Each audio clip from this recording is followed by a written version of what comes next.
Hello students, मैंने आपको last class में मैंने संवहन कैम्बियम, द्वितीयक वृद्धि और आइसोबाइलेटरल मोनोकोट लीफ के बारे में बताया था।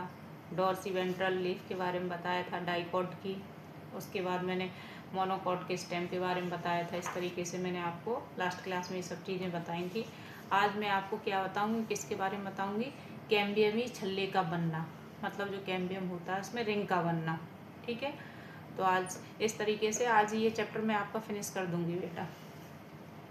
द्विबीजपत्री तने में प्राथमिक जाइलम तथा प्राथमिक फ्लोएम के बीच में स्थित कैम्बियम अंतःपुलीय कैम्बियम है। मतलब इसमें ये कह रहा है जो डाइकोट की स्टेम होती है उसमें जो प्राइमरी जाइलम होता है और जो प्राइमरी फ्लोएम होता है उसके बीच में कैम्बियम कौन सा होता है? इंट्राफेसिकुलर कैम्बियम होता है। कौन सा होता है बेटा?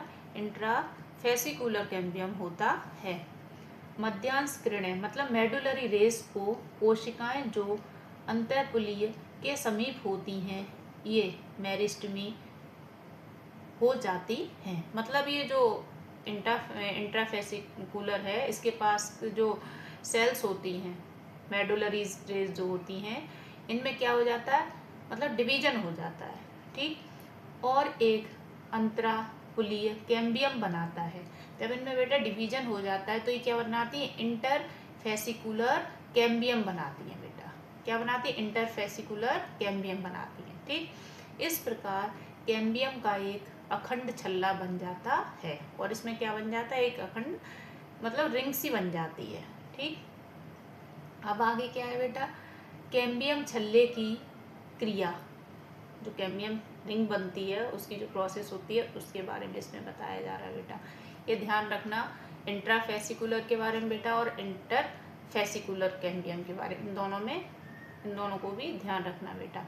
कैम्बियम छल्ला सक्रिय हो जाता है और बाहर तथा भीतर दोनों ओर नई कोशिकाएं बनाता है। मतलब जो कैम्बियम रिंग है ये क्या हो जाएगा? एक्टिव हो जाएगा। फिर मतलब इनर साइड और आउटर साइड दोनों ही तरफ क्या बनाएगा? नई सेल्स बनाता है बेटा। जो कोशिकाएं पित्त की ओर बनती हैं वे परिपक्व होने पर द्वितीयक जाइलम बनाती हैं। मतलब ये क्या होती हैं? जो पित्त की तरफ जो कोशिकाएं होती हैं, सेल्स जो पित्त की तरफ होती हैं, ये क्या करती हैं? मैच्योर होती हैं। उसके बाद ये क्या बनाती हैं? सेकेंडरी जाइलम बेटा बनाती हैं। और जो बाहर की ओर होती हैं वे द्वितीयक फ्लोएम बनाती हैं। क्या बनाती हैं? द्वितीयक फ्लोएम, इंग्लिश में बोले सेकेंडरी फ्लोएम बनाती हैं बेटा। कैम्बियम प्राय भीतर की ओर अधिक सक्रिय होता है। मतलब जो क्या कैम्बियम जो अंदर की तरफ होता है वो कैसा होता है? ज़्यादा एक्टिव होता है बेटा, जबकि बाहर की इतना सक्रिय नहीं होता। लेकिन जो बाहर की तरफ कैम्बियम होता है वो इतना सक्रिय नहीं होता है बेटा। ठीक, इसके परिणाम स्वरूप द्वितीयक जाइलम अधिक बनता है तथा द्वितीयक फ्लोएम कम। ठीक, द्वितीयक फ्लोएम शीघ्र ही एक संघन पिंड बन जाता है। अंततः प्राथमिक तथा द्वितीयक फ्लोएम समय समय दब जाते हैं। मतलब धीरे धीरे क्या होते हैं? जो प्राइमरी और सेकेंडरी फ्लोएम होता है क्या होता है? धीरे धीरे दब जाते हैं, क्योंकि द्वितीयक जाइलम अखंड रूप से बनते रहते हैं। क्या बनते हैं? क्योंकि इनमें जो द्वितीयक जाइलम है, सेकेंडरी जाइलम है, वो क्या होता है? कंटिन्यूसली बनते रहते हैं। इसलिए प्राथमिक जाइलम केंद्र में अथवा केंद्र के पास पास लगभग वैसे ही बने रहते हैं। कुछ स्थानों पर कैम्बियम पैरेन्काइमा की एक सक्रिय पट्टी बनाता है। क्या बनाता है? कैम्बियम पैरेन्काइमा की एक नैरो बैंड बनाता है बेटा। ये पट्टी द्वितीयक जाइलम तथा द्वितीयक फ्लोएम में होकर अरीय दिशाओं में जाती है।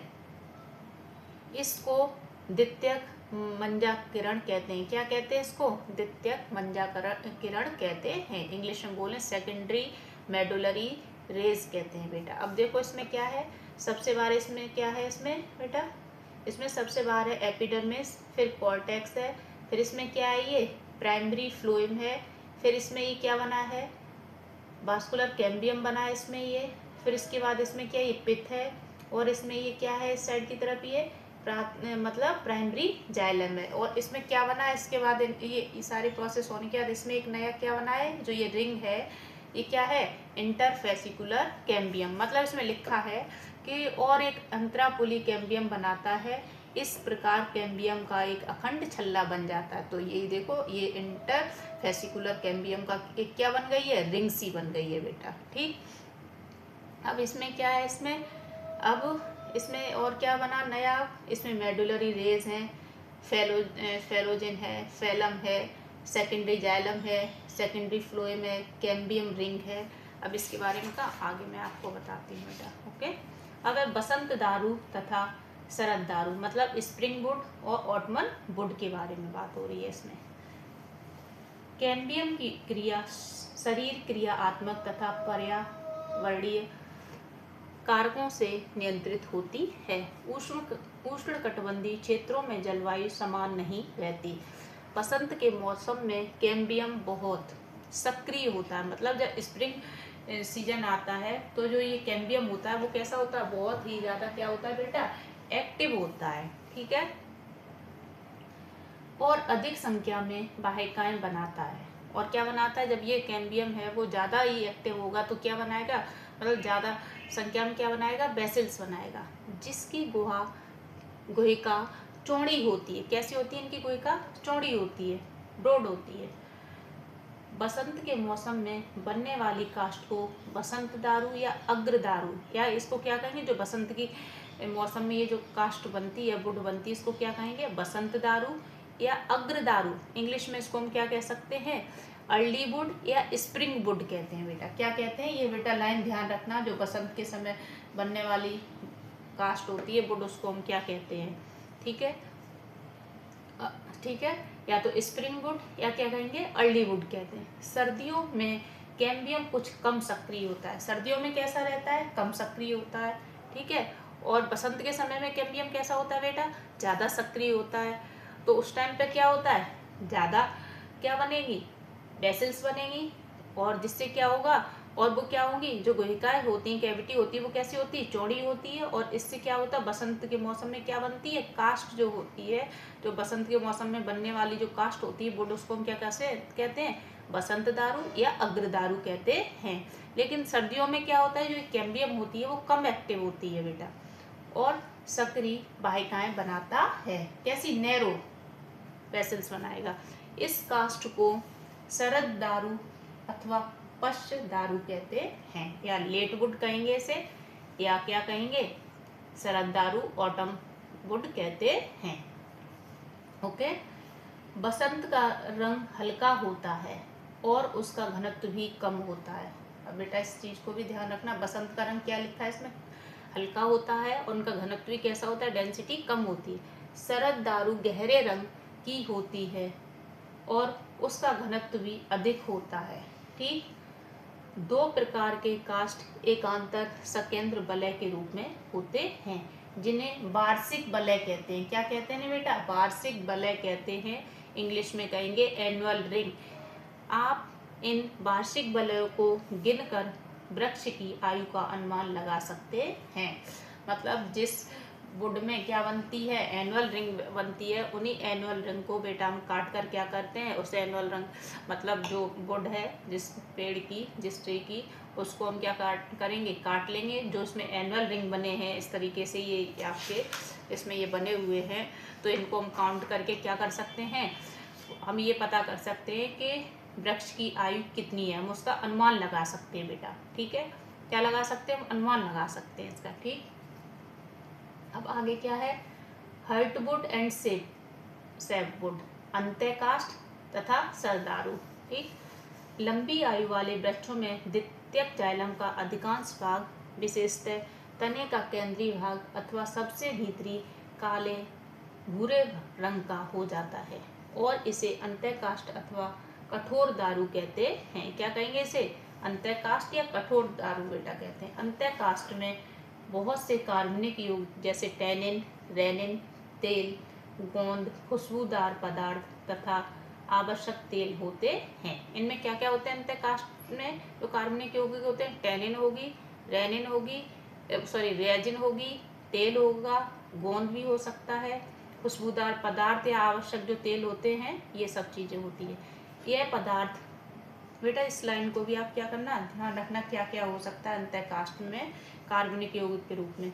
ये पदार्थ अंतःकाष्ठ को कठोर चिरस्थायी बनाते हैं। कैसे बनाते हैं?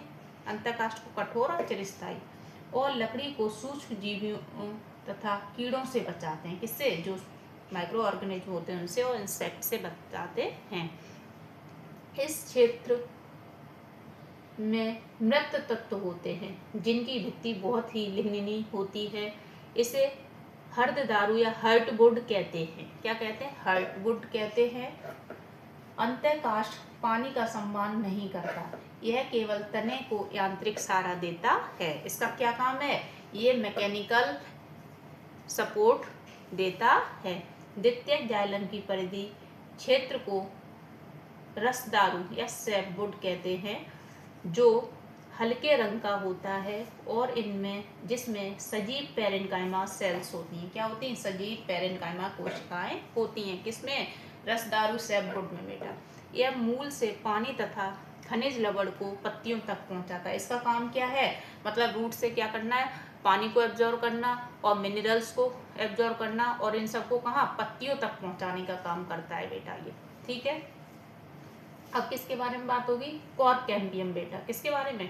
कॉर्क कैम्बियम के बारे में। जैसे जैसे तने की परिधि में वृद्धि होती जाती है, त्यों त्यों बाहरी बलकुट तथा बाहरी त्वचा की सतह टूटती जाती हैं। मतलब जैसे जैसे तना बढ़ता जाएगा वैसे वैसे क्या होगा? जो आउटर कॉर्टेक्स होगा वो टूटता जाएगा, और क्या एपिडर्मिस होती है वो भी टूटती जाएगी। जैसे इसमें ये आपका दिखाई दे रहा है चित्र में, उसी तरीके से। और उन्हें नई संरक्षी कोशिका सतह की आवश्यकता होती है। इसलिए एक दूसरी मेरिस्टेमी ऊतक तैयार हो जाता है जिसे कॉर्क कैम्बियम अथवा फेलोजन या कागजन कहते हैं। ये प्राय बलकुट क्षेत्र में विकसित होता। कहाँ? मतलब जो कॉर्टेक्स होता है उसमें इसका क्या होता है? डेवलपमेंट होता है। यह कुछ सतही मोटी और सक्रिय पतली भित्ति वाली आयताकार कोशिकाओं के बनी होती है। फेलोजन दोनों ओर कोशिकाओं को बनाता है। बाहर की ओर की कोशिकाएं कॉर्क और काग में बट जाती हैं। जो बाहर की ओर की कोशिकाएं होती है किसमें? कार्क में, और किसमें बट जाती हैं? काग में। मतलब इंग्लिश में इनको बोले कॉर्क, और क्या बोलेंगे? फैलम में बट जाती हैं बेटा। और अंदर की ओर की कोशिकाएं द्वितीयक बलकुट मतलब सेकेंडरी कॉर्टेक्स अथवा काग स्तर फेलोडर्म में विभेदित हो जाती हैं। कॉर्क में पानी प्रवेश नहीं कर सकता क्योंकि इसकी कोशिका भित्ति पर सोवेरिन जमा रहता है। जो कॉर्क है उसमें क्या नहीं होगा? जो कॉर्क है उसमें जो वाटर होता है वो एंटर नहीं हो सकता है, क्योंकि इसकी जो सेल वॉल होती है उस पर क्या प्रेजेंट होता है बेटा? सोवेरिन जमा रहता है बेटा। द्वितीयक बलकुट की कोशिकाएं पेरेन्काइमी होती हैं। कैसी होती हैं? इसकी सेकेंडरी कॉर्टेक्स की कोशिकाएं जो होती हैं वो कैसी होती हैं? पेरेन्काइमेटस होती हैं। कागजन काग तथा काग मिलकर परिचर्म बनाते हैं। क्या बनाते हैं? पेरिडर्म बनाते हैं, परिचर्म बेटा। कॉर्क कैम्बियम की क्रियाशीलता के कारण बलकुट की बाहरी परत तथा बाहरी त्वचा पर दबाव पड़ता है और अंततः ये परतें मृत हो जाती हैं, मतलब डेड हो जाती हैं और उतर जाती हैं। क्रियाशील कॉर्क कैम्बियम के बाहर जितनी भी मृत कोशिकाएं हैं वे छाल बल्क बनाती हैं। मतलब जितनी भी मृत कोशिकाएं डेड सेल्स हैं वो क्या बनाएंगी? बार्क बनाएंगी या छाल बल्क बनाते हैं। छाल बल्क एक गैर तकनीकी शब्द है जो बाह्यिका कैम्बियम से बाहर तक के ऊतकों को संदर्भित करता है, अतः इसमें द्वितीयक फ्लोएम भी शामिल है।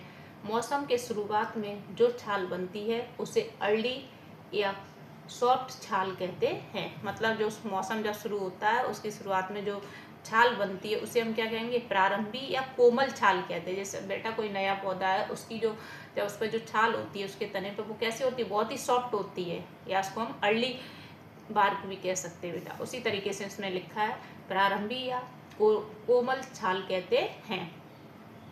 और मौसम के अंत में बनने वाली छाल को पश्च या कठोर छाल कहते हैं। मतलब इसे लेट या हार्ड बार्क कहते हैं बेटा। ठीक है। छाल बल्ब की रचना में विभिन्न प्रकार की सम्मिलित कोशिकाओं के नाम लिखें। ये अच्छा, इसमें बेटा ये कोशिकाएं, इनके नाम लिखने को बोल रहा है। ठीक, अब आगे क्या कह रहा है इसमें, कुछ क्षेत्रों में कागजन और कोशिकाओं की वजह बाहर की ओर पेरेन्काइमी कोशिकाएं बनाता है। ये पेरेन्काइमी कोशिकाएं बहुत चापर फट जाती हैं। मतलब जब एपिडर्मिस होता है तो उस पर क्या होती है, ये कोशिकाएं क्या होगी, जो पेरेन्काइमी कोशिकाएं हैं एपिडर्मिस पर फट जाती हैं बेटा, और लेंस के आकार के छिद्र बनाती हैं, जिसे बातरंध्र या लेंटिसेल्स कहते हैं। क्या कहेंगे इनको, बातरंध्र या लेंटिसेल्स कहते हैं। ये बाहरी वायुमंडल तथा तने की भीतरी ऊतकों के बीच गैसों का आदान प्रदान करते हैं। इनका काम क्या है, मतलब जो बाहर का जो एटमॉस्फेयर है उसका क्या करते हैं, तने के भीतर जो ऊतक है उनके बीच किसका, गैस का एक्सचेंज करने का काम करते हैं। ये अधिकांश काष्ठी वृक्षों में पाया जाता है, जो मतलब डीप ट्रीज होते हैं, बुड्डी वाले, उनमें ये पाया जाता है। ठीक है, अब है मूल में द्वितीयक वृद्धि, सेकेंडरी ग्रोथ इन रूट्स। अभी तक हमने किसके बारे में पढ़ा था इसमें, ये तने के में। अब हम किसके बारे में पढ़ेंगे, मूल में। द्विबीजपत्री मूल में सम्मान कैम्बियम का उद्भव पूर्णतः द्वितीयक है। ये फ्लोएम बंडल के तुरंत नीचे परिरंभ ऊतक के कुछ भाग प्रोटोजाइलम के ऊपर स्थित ऊतकों से उत्पन्न होता है और एक अखंड लहरदार छल्ला बनाता है। ये बाद में वृत्ताकार बन जाते, कैसे, मतलब वृत्ताकार गोलाकार बन जाते हैं। इसके आगे की घटनाएं द्विबीजपत्री तने की तरह होती हैं। मतलब जैसे द्विबीजपत्री तने में जो होता है डाइकोटिलीडन जो वो होते हैं, स्टेम होते हैं, उसी तरीके से डाइकोट के जो रूट होते हैं उनमें भी उसी तरीके की आगे की प्रोसेस होती है जो ऊपर बताई जा चुकी है। जिम्नोस्पर्म की, ये बेटा बहुत ही इम्पोर्टेंट लाइन है, ये लास्ट की 2 लाइन थी। जिम्नोस्पर्म की मूल तथा तने में भी द्वितीयक वृद्धि होती है। किसके, जिम्नोस्पर्म की बेटा बात हो रही, किसकी बात हो रही है, जिम्नोस्पर्म की। एक बीजपत्री पौधों में द्वितीयक वृद्धि नहीं होते, मतलब जितने भी मोनोकोटिलीडन्स के प्लांट हैं उनमें क्या नहीं होती है, सेकेंडरी ग्रोथ बेटा नहीं होती है। आपसे क्वेश्चन किया जा सकता है किस में, मतलब किन प्लांट्स में सेकेंडरी ग्रोथ होती है और किस प्लांट में नहीं होती है। तो आपको उस तरीके से ऑप्शन दे दिए जाएंगे, मतलब कुछ ऑप्शन दे दिए जाएंगे कि इनमें से, निम्नलिखित में से किस में सेकेंडरी ग्रोथ होती है। उसमें एंजियोस्पर्म होगा, जिम्नोस्पर्म होगा, एल्गी होगा, फंजाई होगा। जब आप अच्छे से पढ़े होंगे तभी आपको पता चलेगा कि किसमें होती है सेकेंडरी ग्रोथ, जिम्नोस्पर्म्स के प्लांट में होती है, और किसमें, मोनोकोटिलीडन्स में तो होती ही नहीं है बेटा। तो वही इसमें, और डाइकोटिलीडन्स के जो प्लांट होते हैं उनमें भी सेकेंडरी ग्रोथ होती है। ठीक, अब आगे इसमें क्या है, अब इसमें देखो, इसमें सबसे भारी क्या है, एपिडर्मिस है, फिर क्या है इसमें, कॉर्टेक्स है इसके अंदर, फिर क्या है, प्राइमरी फ्लोएम है, फिर कैम्बियम रिंग है, फिर अंतःत्वचा है इसमें, फिर क्या है इसमें, पेरिसाइकिल है, फिर क्या है, प्रोटोजाइलम है। अब इसी तरीके से इसमें क्या है, फिर एपिडर्मिस है, फिर इसमें क्या बना, कॉर्टेक्स, कॉर्टेक्स के बाद वास्कुलर कैम्बियम, फिर सेकेंडरी फ्लोएम बना, फिर प्राइमरी जाइलम बना, फिर क्या बना, सेकेंडरी जाइलम, फिर कॉर्टेक्स। इसमें क्या है, ये जो ये वाला भाग है ये इतना चौड़ा, ये क्या है, कॉर्टेक्स है बेटा। इसमें हर उसमें इसमें क्या है, ये कॉर्टेक्स है इसमें। ठीक है, अब इसी तरीके से इसमें बाहर पेरिडर्म बनी थी, मैंने आपको बताया था अभी पीछे, कॉर्टेक्स, फिर प्राइमरी फ्लोएम बना, फिर एनुअल रिंग जो मैंने बताई थी आपको। देखो बेटा ये क्या है, इसमें एनुअल रिंग है, इसी से क्या पता चलेगा कि पौधे की एज लगभग कितनी है बेटा। ठीक है, फिर क्या है, द्वितीयक जाइलम, फिर क्या है, द्वितीयक मंजा किरण जिसे बोलते हैं, मतलब सेकेंडरी मेडुलरी रेस है बेटा। ठीक है, इस तरीके से बेटा आपका ये चैप्टर आज फिनिश हो गया है। अब आगे की क्लास में मैं आपको किसके बारे में पढ़ाऊंगी, प्राणियों में संरचनात्मक संगठन के बारे में बताऊंगी आपके, मतलब जो और एनिमल्स होते हैं उनमें अंग एवं अंगतंत्र सिस्टम है, जो मतलब ऑर्गन सिस्टम है, उसके ऑर्गन्स हैं, उनके बारे में कौन कौन से एनिमल्स हैं, मतलब एनिमल टिश्यू के बारे में इसमें पढ़ाऊंगी। और इसमें क्या क्या है एनिमल, जैसे केंचुआ है, कॉकरोच है, मेढक है, इसके बारे में बेटा मैं आपको आगे वाली क्लास में पढ़ाऊंगी। 7th चैप्टर वो कराऊंगी आगे आपको। इस तरीके से आपके बेटे मैंने आपके 6 चैप्टर फिनिश कर दिए हैं। आप अपना जल्दी जल्दी से क्विकली रिवीजन करते रहिए, जिससे आप आगे एग्जाम तक तैयारी कर सकें। ठीक है बेटा, बस मैं आज की क्लास आपकी यहीं तक रखती हूँ। Thank you very much.